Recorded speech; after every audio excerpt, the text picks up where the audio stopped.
IT life hacker here with 6 ways to teach tying shoelaces to kids. So if you are an occupational therapist, or if you are a parent or teacher working with your child or student on tying shoelaces, this can be a good segue into helping them learn to tie their shoes. So we are going to go over some basic ways to teach it. Starting with 1, identify the skill that needs to be worked on. Now this is critical. In order to make the intervention or treatment or simply figuring out how to teach your child to tie shoelaces, you need to figure out what skill is being challenged and that they're having difficulty getting the hang of to tie their shoelaces. So in occupational therapy, we break down the skills and the steps that are needed to tie shoelaces. So here is a breakdown of some of the most important skills. And we have fine motor, bilateral coordination, visual perceptual, hand-eye coordination, hand strength, pincher strength, and visual motor skills. So what you do as an occupational therapist is you identify what skills are they having difficulty with. Are they having trouble with the fine motor, where they're not able to do finger isolation or manipulate the fingers and have them move all in a coordinated way and purposeful, precise way? Or is it hand strength, pincher strength? Is it that they're not able to do that motion of holding the shoelace, or even grasping it with the fingers like this? Maybe they can hold it like this or something like that. You are trying to figure out what the challenge is. And when you find out the challenge, you can grade that up or down. So that leads us into the second one, modifying the tools such as shoelaces, which is a big one, to grade the skill down. Grading means to make it easier or harder, the task. And when you grade, you're focusing on the thing that is challenging. So say for example, for tying the shoelaces, maybe their dexterity is not that good. So maybe their motions aren't as precise, hand-eye coordination isn't as good. Maybe you may need longer shoelaces or thicker shoelaces. That could be helpful. Or using different colored lacing if sequencing, like visual motor skills or motor sequencing, is a challenge, then maybe you need to or could benefit from using different colored lacing. So one lace is yellow, one lace is green, something like that. Or high contrast colors, especially if a child is colorblind, you have to also be cognitive of that. And figure out, teach them yellow goes under blue, or vice versa.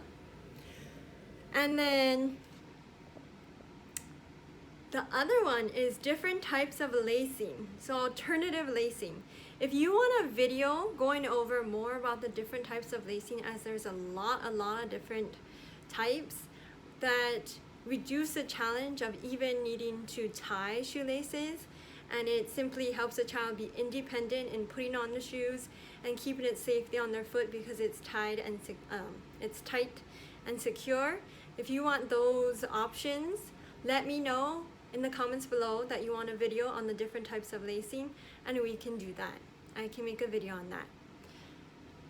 Okay, so because there are so many different types. I always thought of Velcro, but there's more than Velcro. There is the spiral laces, where it's like a ramen noodle.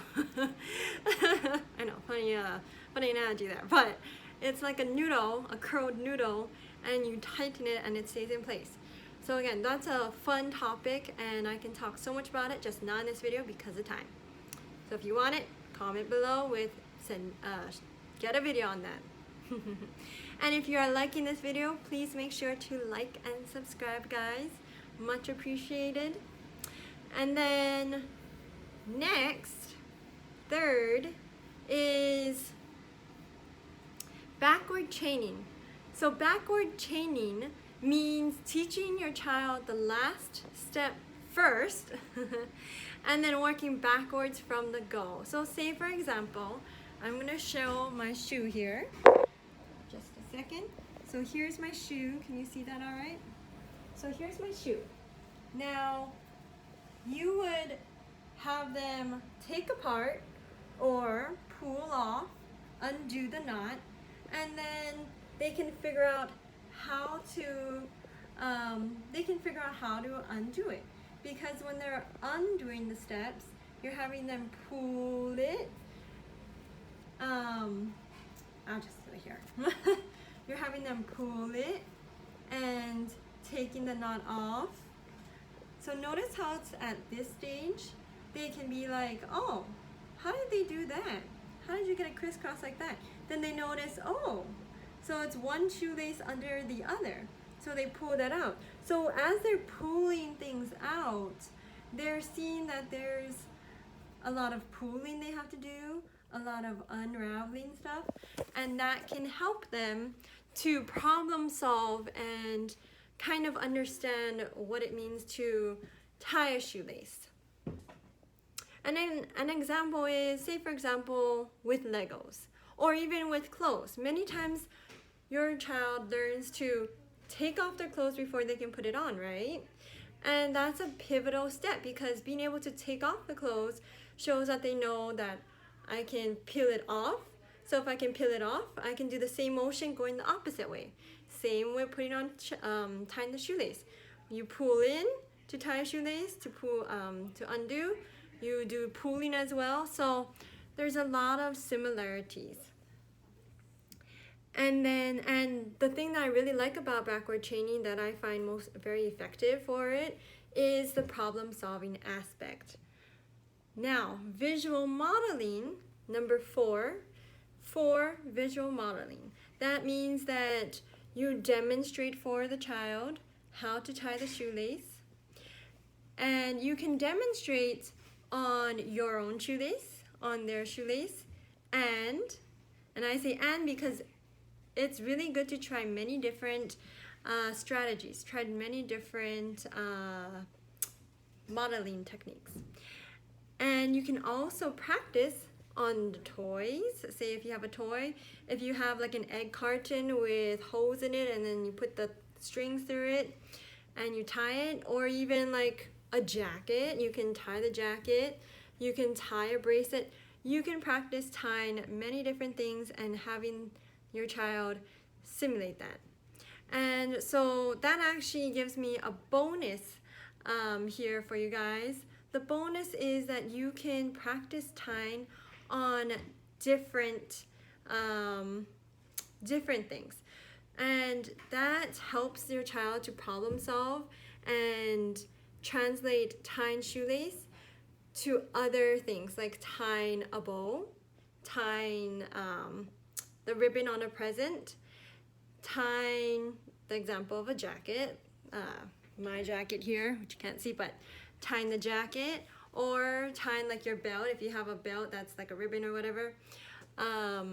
There's many different things that you can do to teach them to tie, and it doesn't just have to be with shoes. Especially if your child's like, I don't want to be doing shoe work again, then you can do it with something they like. Say if they like teddy bears, you can put a bow on the teddy bear, make a ribbon on it, and they might find that really fun because they're like, oh, I love my teddy bear. Oh, my teddy bear looks so cute. I want to do that. So you incentivize them. You give them that motivation. And then lastly, we have, okay, so lastly, we have the visual steps. I don't have enough fingers to show you guys, but last is visual steps. So this can be a visual schedule or visual checklist, and what you can do is you can get pictures offline of different sequencing for how to tie the shoelaces. Step 1, step 2, step 3, and you can show the visual. And then my last one, 6, there you go, I guess this works. 6, the last one is to put it all together. So all these tips that I just gave you, to combine them. So say for example, the visual schedule, or visual schedule or visual checklist. You can have that visual, you can do a visual modeling and demonstration for your child, and it can even be on a toy or on their shoelace, or it could be both. You could do the toy and then the shoelace. And let's see, I think we covered everything. If you want a video to go over more on identifying the skills needed to, on figuring out how to break down these skills and make them the focus of getting your child to be able to do things, to tie their shoelace, let me know. Because the thing is that if it's, for example, bilateral coordination, because they need to hold both shoelaces, right? One hand has to hold one lace, the other hand the other lace, and put them together. So they need to have strong bilateral coordination of both the hands. And so if that's an issue, that is something that you can work on, not just with tying the shoelaces, but in general. You can work on that, such as by having one hand hold something while the other hand puts something in, cutting paper with the other hand holding the paper, things like that, because it's getting the body to activate different muscles and the brain to process the need to use both sides of the body.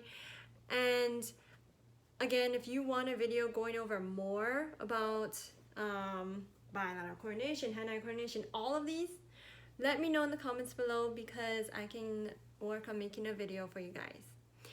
Alright, so I hope you found that helpful. If you did, please make sure to like and subscribe. And it was such a pleasure being here with you guys. OT Lifehacker out.